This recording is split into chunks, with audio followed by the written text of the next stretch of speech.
So here we are continuing on with our black beans. Last night I put a cup of black beans in these quart jars. I filled them up with water and I added vinegar to break the beans down so they're easier to digest. Now I'm going to drain this water and I'm going to rinse them and put fresh water back in them. So to do that, I have this tool right here. It just sits over there. I'm able to drain them and rinse them.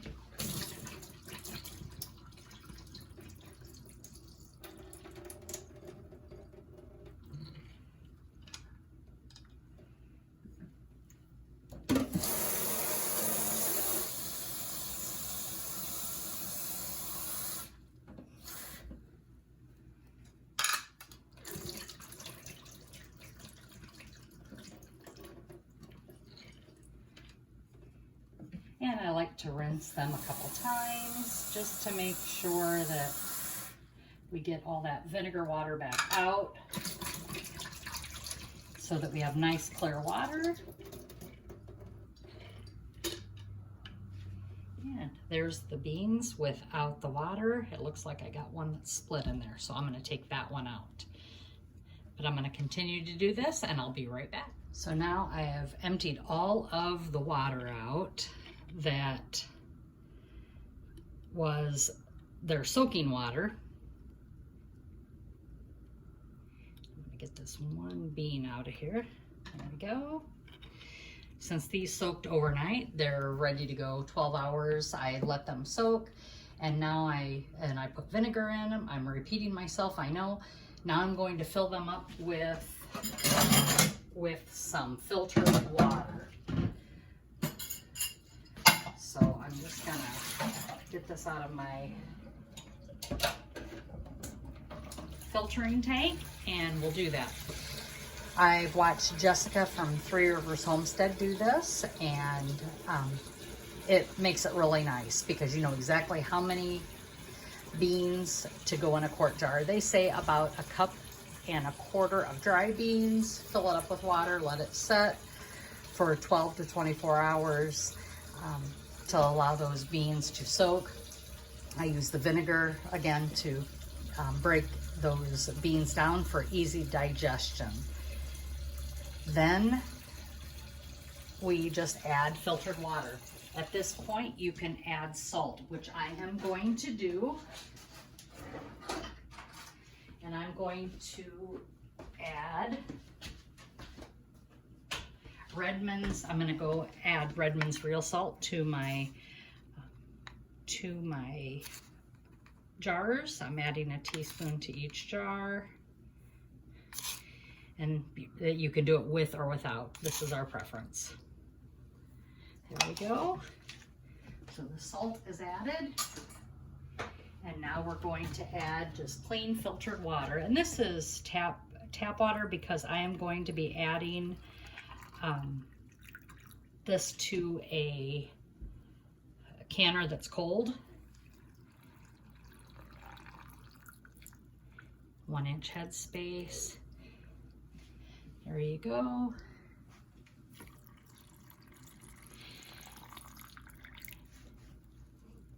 What's nice about doing this way is you always have shelf stable beans. And they're ready to go for meal prep. And that's the main reason for doing it this way. Beans will last forever if stored correctly. So oops, sorry about that. We do dry beans as well. We keep them in the storage, but this is just so I can just have a jar of beans ready to go. And I'm gonna debubble. Do that. And then we're going to lid these and get them started in the pressure canner.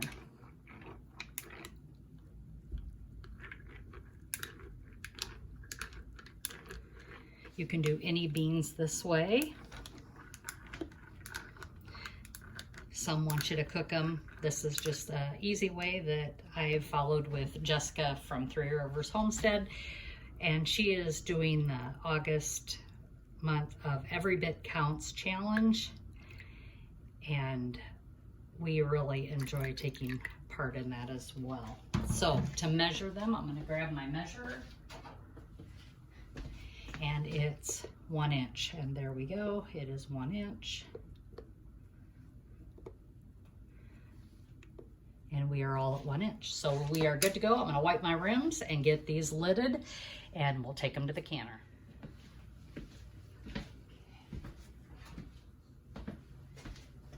Got our lids here.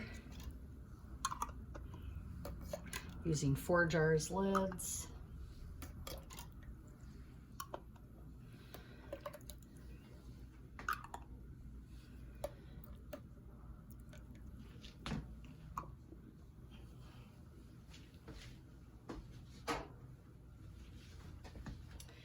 And I'll grab my rings.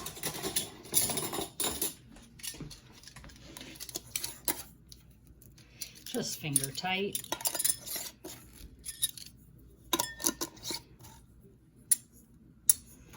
Not sure about that one. There we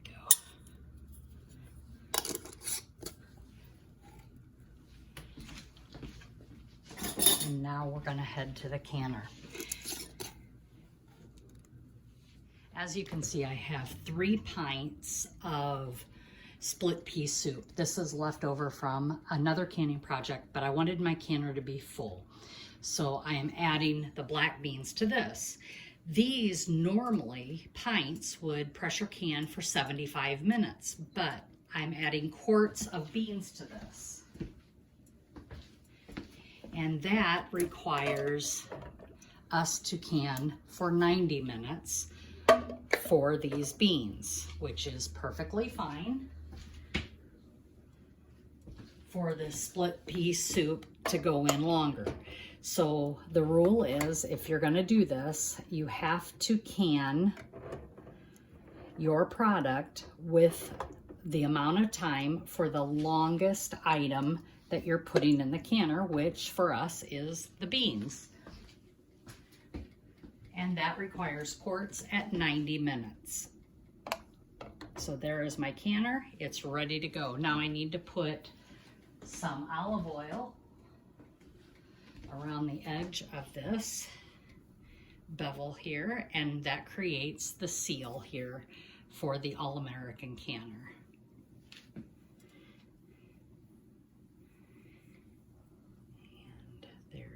It's all the way around. We've got a nice lubricated bevel there.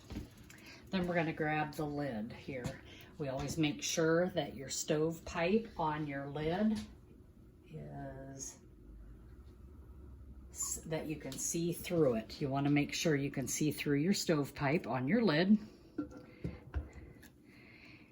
going to set that lid on and twist it to lock it down. Then I take my trusty Tupperware tool, and here I am checking to make sure that this lid is level. This is just something I have found that uses just a perfect gap here to make sure that my lid is level. Now I can start tightening it down. So we're going to bring this up to temperature slow, and the reason I'm doing it slow is because this is cool items. We had the split pea soup in the fridge overnight until I could get to can it today. The beans are in cool water. The water I put in my pressure canner is cool water, and I want to bring everything up to temperature slowly inside the jar as well as outside the jar. So again, we're taking these wing nuts and we are tightening them across from one another for this canner. So across, across, and across. I go back to the first ones. I make sure they're snug. They all are. And now I'm just going to wait till we have steam coming out of here. Then I will time this for 10 minutes, let it vent for 10 minutes with steam coming out of here.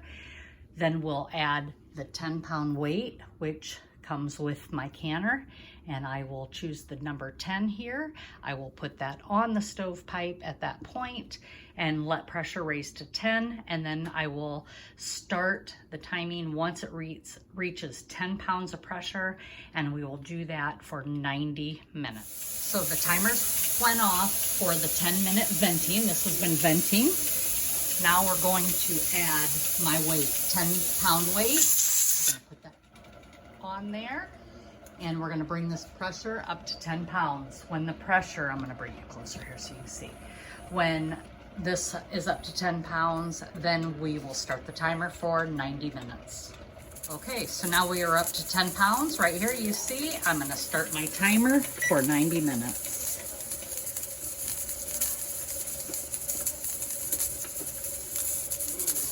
And we will be back when it's done. And here we are with 5 quarts of black beans. Thanks for joining us. Thanks for all the likes, and we welcome the new subscribers. And as always, be blessed and laugh as much as you breathe. Have a great day.